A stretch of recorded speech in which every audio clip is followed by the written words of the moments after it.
أعوذ بالله من الشيطان الرجيم بسم الله الرحمن الرحيم وإذ قلنا ادخلوا هذه القرية فكلوا منها حيث شئتم رغدا وادخلوا الباب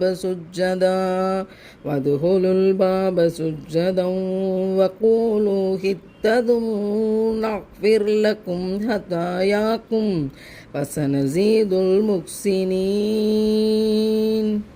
இன்னும் நினைவு கூறுங்கள், நாம் கூறினோம், இந்த பட்டினத்திற்குள் நுழைந்து அங்கள் நீங்கள் விரும்பிய இடத்தில் தாராளமாக புசியுங்கள்.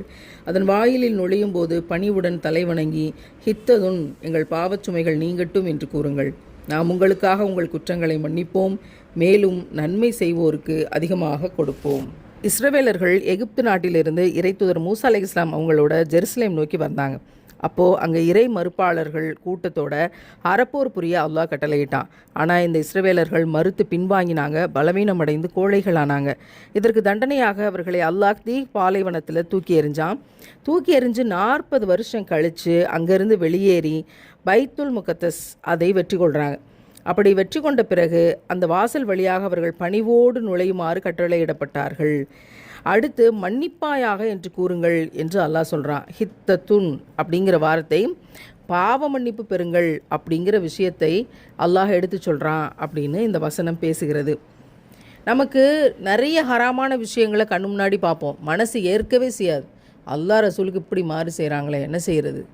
எதையெல்லாம் நாம் குரான் ஹதீதுகளில் படித்தோமோ, ரசூல்லா எதையெல்லாம் சொன்னாங்கன்னு புகாரியில் கேட்குறோமோ படிக்கிறோமோ, அவற்றுக்கெல்லாம் இங்கே மாறாக நடக்கிறதே. அப்படிங்கும்போது நம்ம அதை தட்டி கேட்டு போர் செய்ய மறந்துடுறோம், அல்லாவுக்காக போர் செய்ய மறந்துடுறோம், மறுத்து பின்வாங்கிடுறோம், பலவீனமடைந்து கோழைகள் ஆயிரும். அவங்க என்ன நினைப்பாங்க, இவங்க என்ன நினைப்பாங்க, நமக்கு ஆபத்தாயிருச்சுன்னா அப்படின்னு பின்வாங்கிடுறோம். அப்படி பின்வாங்கும்போது என்ன கிடைக்கும்? அல்லாவோட தண்டனை கிடைக்குமா, வெகுமதி கிடைக்குமா? இந்த கேள்விக்கு இந்த வசனம் பதில் பேசுகிறது.